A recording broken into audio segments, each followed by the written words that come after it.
एक छोटे से कस्बे में रवि नाम का एक लड़का रहता था।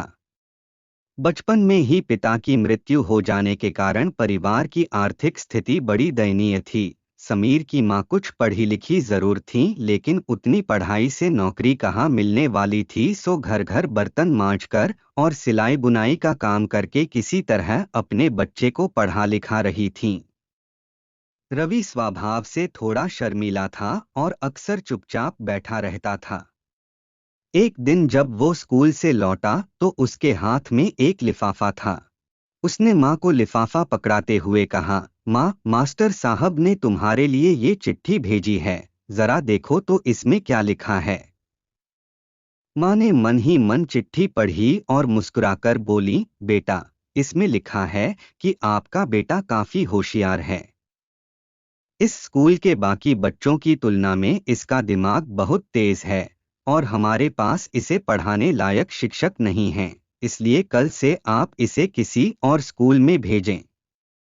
यह बात सुनकर रवि को स्कूल न जा सकने का दुख तो हुआ, पर साथ ही उसका मन आत्मविश्वास से भर गया कि वो कुछ खास है और उसकी बुद्धि तीव्र है। माँ ने उसका दाखिला एक अन्य स्कूल में करा दिया। समय बीतने लगा। रवि ने खूब मेहनत से पढ़ाई की। आगे चलकर उसने सिविल सर्विसेज परीक्षा भी पास की और आईएएस ऑफिसर बन गया। रवि की माँ अब बूढ़ी हो चुकी थीं और कई दिनों से बीमार भी चल रही थीं और एक दिन अचानक उनकी मृत्यु हो गई।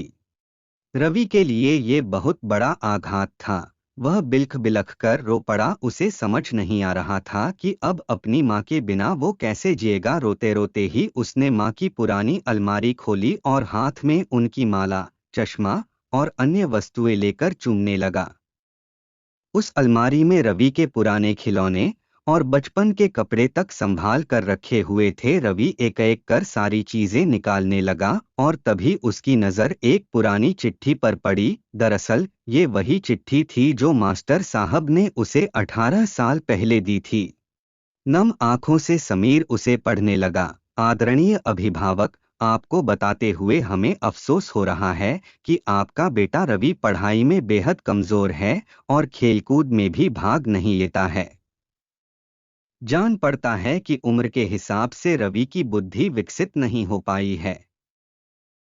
हम इसे अपने विद्यालय में पढ़ाने में असमर्थ हैं। आपसे निवेदन है कि रवि का दाखिला किसी मंदबुद्धि विद्यालय में कराएं अथवा खुद घर पर रखकर इसे पढ़ाएं।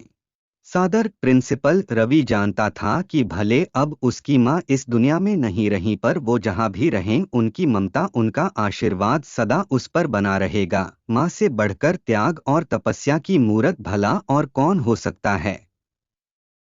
हम पढ़ लिख लें, बड़े होकर कुछ बन जाएं, इसके लिए वो चुपचाप ना जाने कितनी कुर्बानियां देती है।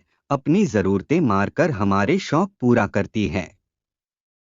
यहाँ तक कि संतान बुरा व्यवहार करे तो भी माँ उसका भला ही सोचती है। सचमुच माँ जैसा कोई नहीं हो सकता। इस स्टोरी के लिए एक लाइक तो बनता है।